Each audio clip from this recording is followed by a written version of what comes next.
Spider-Man a grandi avec les fans. On entend beaucoup cette phrase qui est sûrement vraie. En effet, la plupart des enfants ayant grandi à l'époque pendant les débuts du héros ont pu mûrir et grandir en voyant leur personnage évoluer, en passant d'un jeune homme timide et renfermé en un héros fort et vaillant.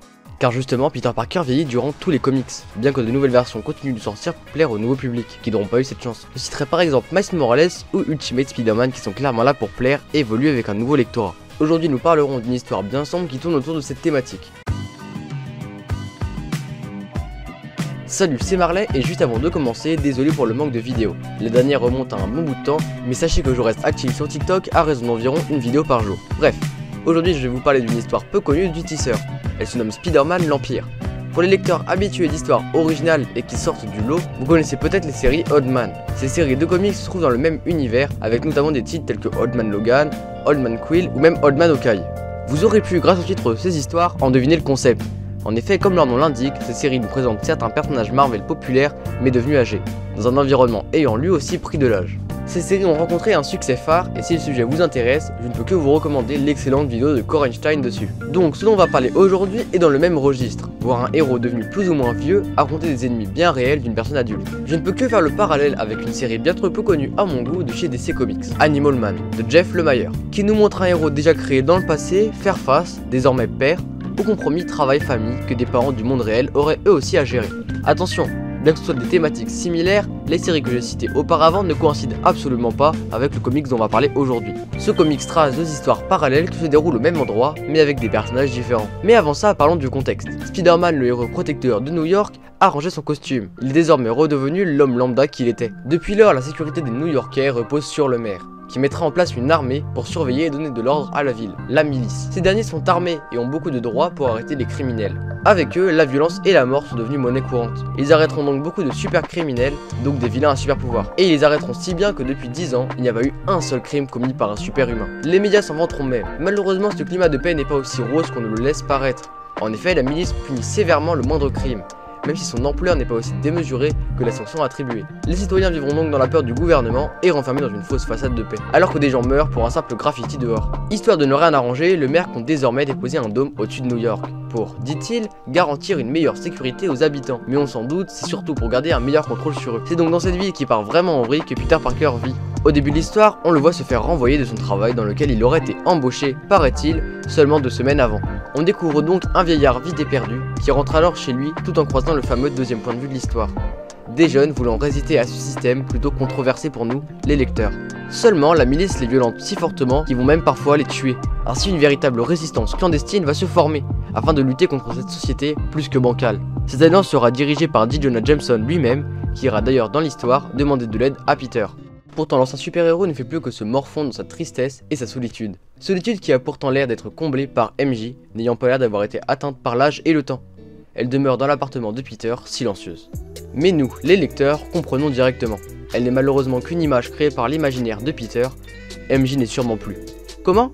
On reviendra dessus par la suite. Donc notre araignée préférée est seule, dans le déni du deuil de sa femme, et a clairement des troubles mentaux. Sûrement à cause de tout ce qu'il a subi pendant sa jeunesse d'héros flamboyant, mais aussi après avoir vécu dans un environnement aussi toxique que le New York dirigé par l'Empire actuellement. On peut imaginer qu'avec le temps, il a pu se réconcilier avec d'anciens ennemis, notamment J. Jonah Jameson. On comprend dans leur discussion évoquée auparavant qu'ils ont un passé ensemble, que Jonah a calmé sa haine envers Spider-Man, mais seulement Peter préfère s'enfermer dans ses démons du passé. Et alors Jonah partira. Malgré son âge avancé, il sera encore relou et vandalisera des voitures, pour prouver son mécontentement. La milice ne se préoccupe peu de l'âge, du genre ou de l'état de la personne. Si quelqu'un vient à ne serait-ce que les déranger, il se sentirait alors en droit d'user de la force. Évidemment, ce n'est pas un vieil homme vulgaire qui va les priver de ce droit. Mais entre les cris de haine des soldats de l'Empire et de douleur de J. Jonah Jameson, le cœur d'un homme près de la scène ne fait qu'un tour. Il est obligé d'intervenir comme il l'aurait fait autrefois. Cet homme, vous l'aurez reconnu, c'est Spider-Man, qui, manquant sûrement d'un costume propre, sortira sauver son vieux patron du Daily Bugle, en slip, vêtu d'un simple masque. Il terrassera les policiers corrompus par la haine, et partira. 10 ans. 10 ans qu'il n'y a pas eu une seule attaque de super-humain. En effet, Peter apparaît aux yeux de la presse en tant que vilain. Déjà à l'époque, ce n'étaient pas les médias qui le soutiendraient, mais là, c'est une alerte maximale pour la population new-yorkaise. Le maire va alors mobiliser une nouvelle armée composée de 6 hommes.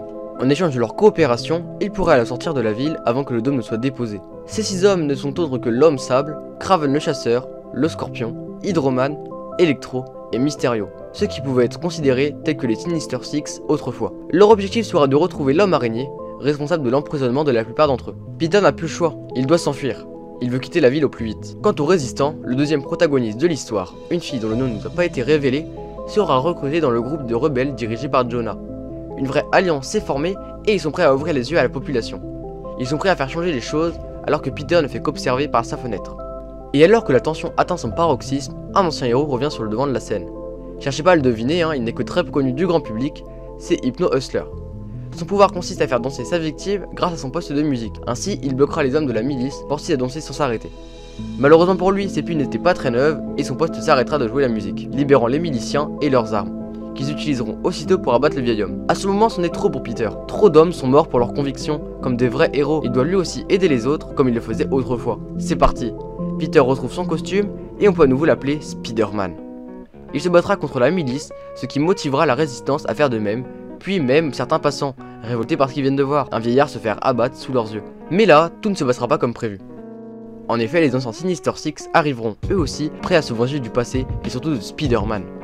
Et ils n'en feront qu'une bouchée, que ce soit de la rébellion, qui perdra de nombreux membres, mais aussi Spider-Man, alors terrassé. Et c'est pendant qu'à tour de rôle, tout le monde passait sur le héros, que Peter ouvre son cœur. On comprend d'après lui que si MJ est décédé, c'est à cause des radiations émises par le sang de Peter. Rappelez-vous, il avait obtenu ses pouvoirs par le biais d'une araignée radioactive, donc sûrement toxique pour Mary Jane qui vivait constamment avec lui. Et des maladies liées à des radiations comme ça, il y en a plein. Le cancer par exemple. Mais ça y est, Peter assume le décès de sa femme, et il est prêt à avancer désormais, à tourner la page, à reprendre le costume.